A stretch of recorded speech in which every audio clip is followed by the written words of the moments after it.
কাস্টমাররা স্যাটিসফাইড হবে।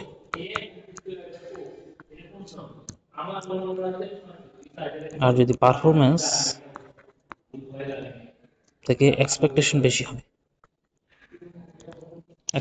বেশি হয় তাহলে অবশ্যই কাস্টমাররা ডিসস্যাটিসফাইড হবে। যদি পারফরমেন্স থেকে আমার এক্সপেকটেশন বেশি হয় তাহলে কাস্টমার ডিসস্যাটিসফাইড হবে। এক্সপেকটেশনটা হচ্ছে যে পণ্যটি কেনার আগে তার মনে থাকা প্রত্যাশা। এখন যেমন উদাহরণ দিই, যেমন একটা এসি সম্পর্কে কাস্টমারের প্রত্যাশা ছিল যে এই এসিটা রুমটাকে এত সময়ের মধ্যে ঠান্ডা করতে পারে, কিন্তু দেখা গেল যে প্রত্যাশার চেয়ে বেশি সময়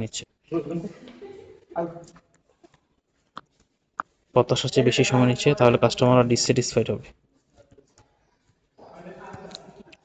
দেন আসি, যদি performance is greater than expectation তাহলে কাস্টমাররা ডিলাইটেড হবে।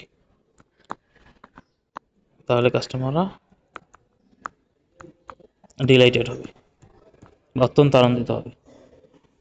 আচ্ছা, এখন কোম্পানির মূল লক্ষ্য প্রধান লক্ষ্য থাকবে কাস্টমারকে সন্তুষ্ট করা অথবা কাস্টমার ডিলাইটেড বা অত্যন্ত আনন্দিত করা। আর যখন কোনো কাস্টমার ডিলাইটেড হবে তখন তারা আসলে ইভানজেলিস্টে পরিণত হয়। কাস্টমাররা ইভানজেলিস্টে পরিণত হয়। এটার মানেটা কি? এর মানে হচ্ছে নিজে থেকেই অন্য সম্ভাব্য সব কাস্টমারের কাছে ওই পণ্যের সুনাম প্রচার করে তারা, ওয়ার্ড অফ মাউথ বলে যাকে, যে কাস্টমাররা যখন যদি ডিলাইটেড হয় তাহলে নিজে থেকেই অন্য সম্ভাব্য ক্রেতাদের কাছে, সম্ভাব্য কাস্টমারদের কাছে ওই পণ্যের সুনাম প্রচার করবে, যা বা গুড ওয়ার্ড অফ মাউথ বলে। এটা আসলে যা কোম্পানির জন্য এটা সব খুবই লাভজনক। ওয়ার্ড অফ মাউথ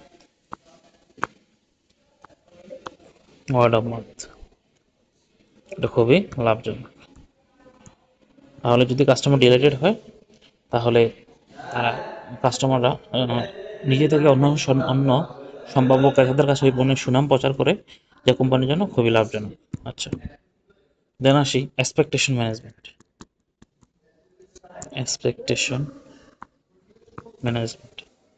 কাস্টমার সন্তুষ্টি ধরে রাখার জন্য কোম্পানির উচিত এক্সপেকটেশন ম্যানেজ করা অথবা সৎ থাকা অথবা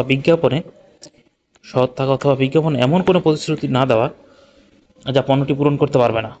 ঠিক আছে, এমন কোনো প্রতিশ্রুতি দেওয়া যাবে না বা অবাস্তব প্রতিশ্রুতি দেওয়া যাবে না যেটা কাস্টমারের এক্সপেকটেশন পূরণ করবে না। এই এক্সপেকটেশন ম্যানেজমেন্টটা খুবই ইম্পর্টেন্ট, কারণ কাস্টমারের সন্তুষ্টি ধরে রাখার জন্য এটা জরুরি, ইম্পর্টেন্ট আর কি। যে কাস্টমার সন্তুষ্টি ধরে রাখার জন্য কোম্পানি উচিত এক্সপেকটেশন ম্যানেজমেন্ট করা, অর্থাৎ সৎ থাকা এবং এমন কোনো অবাস্তব প্রতিশ্রুতি না দেওয়া যা পণ্যটি আসলে পূরণ করতে পারবে। আচ্ছা, এটা গেল কাস্টমার স্যাটিসফ্যাকশন। দেন আসা হচ্ছে আমার কাস্টমার লয়্যালটি।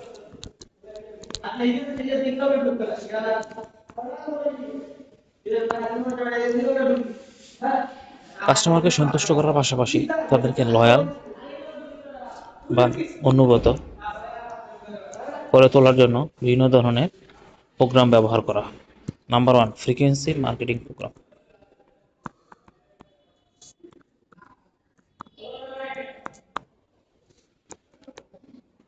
নাম্বার 1 হচ্ছে ফ্রিকোয়েন্সি মার্কেটিং প্রোগ্রাম, যে কাস্টমারকে ঘন ঘন পণ্য কেনার জন্য উৎসাহিত করা। যেমন রিওয়ার্ড পয়েন্ট, সুপার শপে রিওয়ার্ড পয়েন্ট থাকে, এয়ারলাইন্সে মানে ক্রেডিট কার্ডে ক্যাশব্যাক অফার, যেগুলো দারাজ এগুলো অফার করে বা বিভিন্ন ইয়েতে অফার করে। এটা হচ্ছে frequency marketing program. Credit card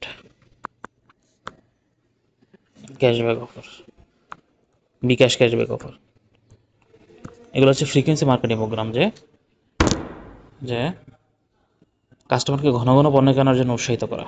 এগুলা কাস্টমারের লয়্যালটি বাড়ানোর উপায়, ফ্রিকোয়েন্সি মার্কেটিং প্রোগ্রাম। দেন ক্লাব মার্কেটিং প্রোগ্রাম।